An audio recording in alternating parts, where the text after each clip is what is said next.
नमस्कार विद्यार्थी मित्रांनो, स्वागत आहे आपले सुनीता सावले या यूट्यूब चॅनलवर। तर आजच्या व्हिडिओमध्ये आपण महा टी सराव पेपर बघणार आहोत। मित्रांनो, हे प्रश्न आपण मागील वर्षाच्या टी परीक्षेमधून घेतलेले आहेत। तर चला मित्रांनो, आपण प्रश्नांना सुरुवात करूया। प्रश्न क्रमांक 1, पुढील वाक्याचा प्रकार ओळखा। खाली वाक्य दिले ते वाक्य बघू आपण। पाऊस आला तरी सहल ही जाणारच। खाली ऑप्शन दिले मित्रांनो, ते ऑप्शन तुम्ही वाचून घ्या।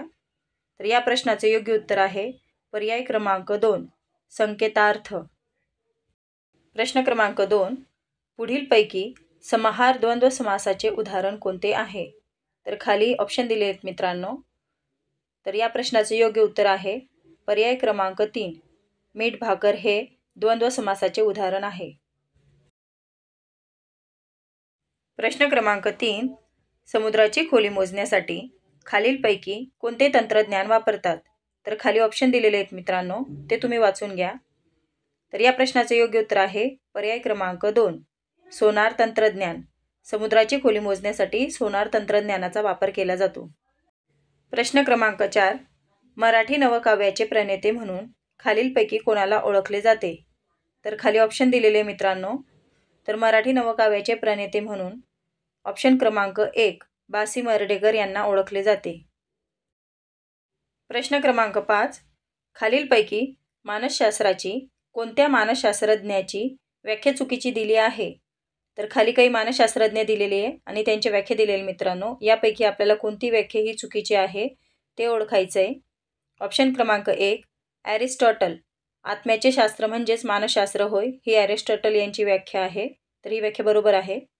ऑप्शन क्रमांक 2, मॅकडुगल, मानसशास्त्र हे मानवी मनाचे अनुभव मिश्रित वर्णनात्मक शास्त्र आहे। ही व्याख्या सुद्धा मॅकडुगल यांची बरोबर आहे।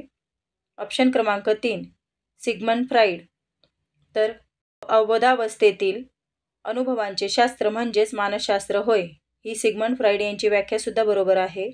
ऑप्शन क्रमांक 4, वॅटसन, मानवी मेंदूचे शास्त्र म्हणजेच मानसशास्त्र होय, तर ही वॅटसनची व्याख्या जी आहे ती चुकीची आहे। म्हणून ह्या प्रश्नाचं योग्य उत्तर आहे पर्याय क्रमांक 4, वॅटसन, मानवी मेंदूचे शास्त्र म्हणजेच मानसशास्त्र होय।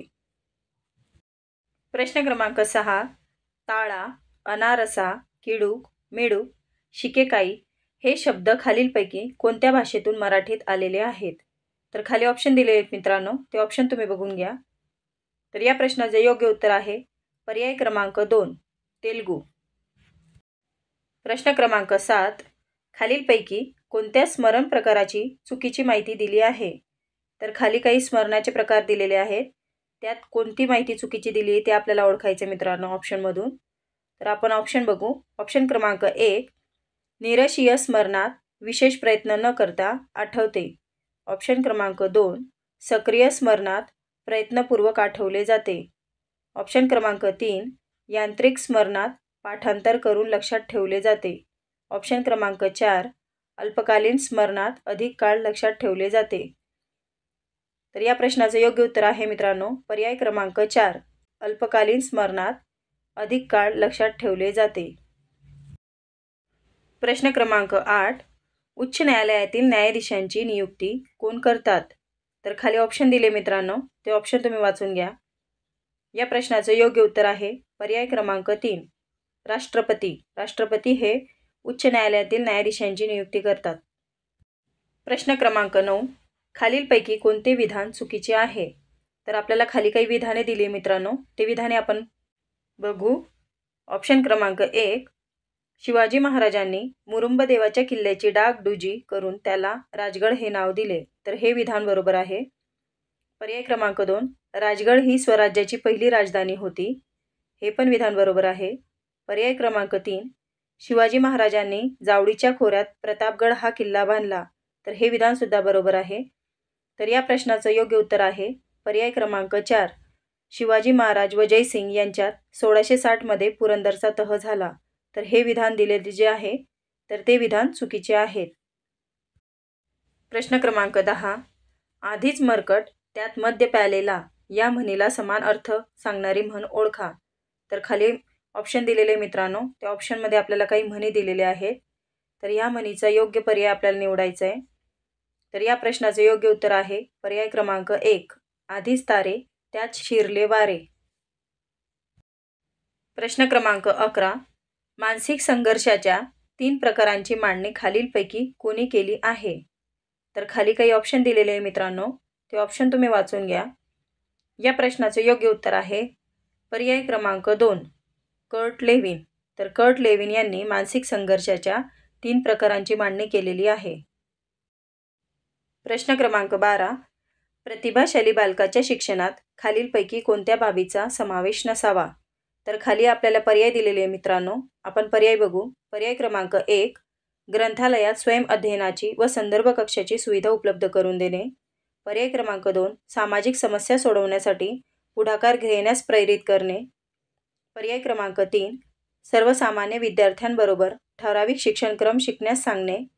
पर्याय क्रमांक 4, प्रज्ञाशोध परीक्षांना बसण्याची सुविधा उपलब्ध करून देणे. तर या प्रश्नाचं योग्य उत्तर आहे पर्याय क्रमांक 3, सर्वसामान्य विद्यार्थ्यांबरोबर ठराविक शिक्षणक्रम शिकण्यास सांगणे. प्रश्न क्रमांक 13. किमान 17 व कमाल 38 ही सदस्य संख्या कोणत्या स्थानिक स्वराज्य संस्थेत असते? तर खाली ऑप्शन दिले मित्रांनो, ते ऑप्शन तुम्ही बघून घ्या.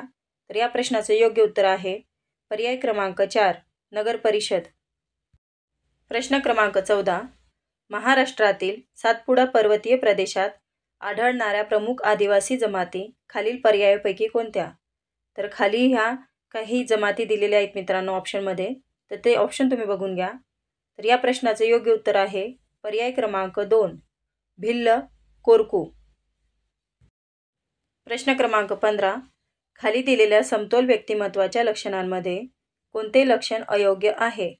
तर खाली आपल्याला ऑप्शन दिले मित्रांनो, तर आपण ऑप्शन बघू. ऑप्शन क्रमांक 1, सहकार्याची भावना प्रकर्षाने जाणवते. ऑप्शन क्रमांक 2, व्यक्ती परिस्थितीशी योग्य प्रकारे समायोजन साधतात. पर्याय क्रमांक 3, या व्यक्ती सुख दुःख, यश अपयश, मान अपमान या बाबींना प्रतिसाद देतात. पर्याय क्रमांक 4, अशा व्यक्ती त्यांच्या गरजा, कार्यक्षमता आणि उद्दिष्टे यामध्ये सुसंवाद साधतात. तर या प्रश्नाचं योग्य उत्तर आहे पर्याय क्रमांक 3, या व्यक्ती सुख दुःख, यश अपयश, मान अपमान या बाबींना प्रतिसाद देतात. तर अशा प्रकारे आज मित्रांनो आपण मराठी, बालमानसशास्त्र व परिसर अभ्यासाच्या 15 प्रश्नांचा सराव केला. व्हिडिओ आवडल्यास लाईक, शेअर अँड सबस्क्राईब करा. धन्यवाद.